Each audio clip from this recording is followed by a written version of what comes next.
welcome back to Breakfast Television. It is almost time for the kids to go back to school, and I'm smiling, except for one thing. We're talking about bedtimes. It's important to get that routine back on track, and I'm joined by Tracy Bronstein. She is a pediatric sleep consultant, and she's going to talk to us about the importance of avoiding that summer sleep hangover. You talked to me about that, and I was like, what are you talking about? What do you mean? And a lot of people need 2 weeks to get back on track. And what's this routine we're talking about? Yeah, because, you know, summer, it's nice for us parents, too, to just kind of like release the reins a little bit. And with the extended daylight hours, kids tend to go to bed later, and they're busy, and they're in camp and in the sun all day, and they're tired. They accumulate, you know, that little bit of a sleep debt. And so ideally what we want to do is now, you know, about 2 weeks before school starts, you just want to start to tighten those reins back a little bit, because the last thing we want is our kids starting school on the first day exhausted, right? Which is probably going to happen for most parents. Right. And so how do you establish that routine? What do you have to do? So first thing I suggest is start looking at your bedtime hour. Start bringing that bedtime, you know, hour back earlier. You can do it in one fell swoop if you'd like. You can do it gradually, you know, maybe like 15 minutes every couple days or a half hour at a time, just to bring it back to that normal bedtime hour that you're going to be implementing during the school year.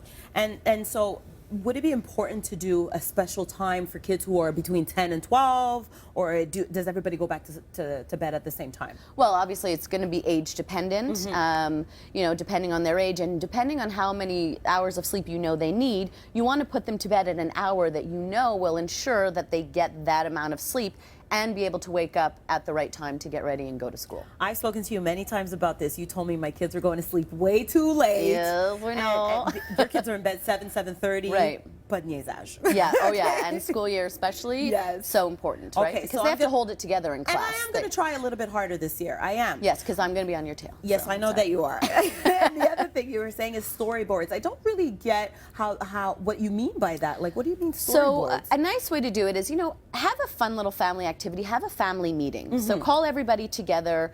I don't like reward charts. We're not talking about that. What I like to do is, you know, get a piece of bristle board and sit down with your kids and make it an activity. Have your crayons, and you know, you can go as Martha Stewart on this as you like, and make a storyboard. Give them a visual of what are our school year bedtime sleep rules.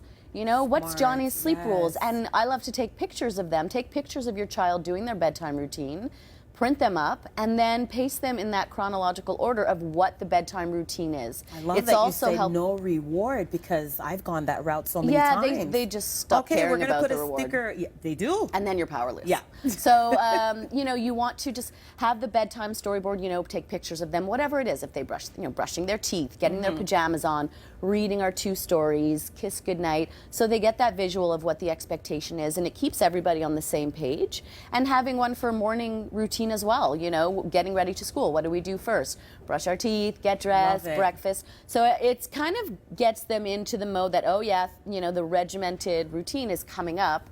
And it's like a little office meeting. I love it, and I love that you're doing it as a family, and everybody can agree, and these are the rules. They're out in the open. Everybody knows what they have to do. Exactly. And another thing that you mentioned that's really interesting is the diet. It's very important to take away that sugar so that the kids sleep properly. Yeah, just like sleep schedules go a little out the window, so does, you know, we have a lot of popsicles and freezies and ice cream, and so just want to start to reduce a little bit of that sugar, that summer sugar intake, because that does affect sleep and behavior. And so just to kind of start to streamline things into what your normal school year is going to be, and just to start that now so that they are fresh and ready for that first day. Well, Tracy, these are great tips, but not only are those great tips for parents out there who are struggling. So if you have a child, bedtime routine's not going according to plan, well, you can go to Tracy Bronstein's seminar, and she's doing this on Wednesday, September 14th. It's from 7 to 8:30 p.m. It's happening at Le Sommet, about 9.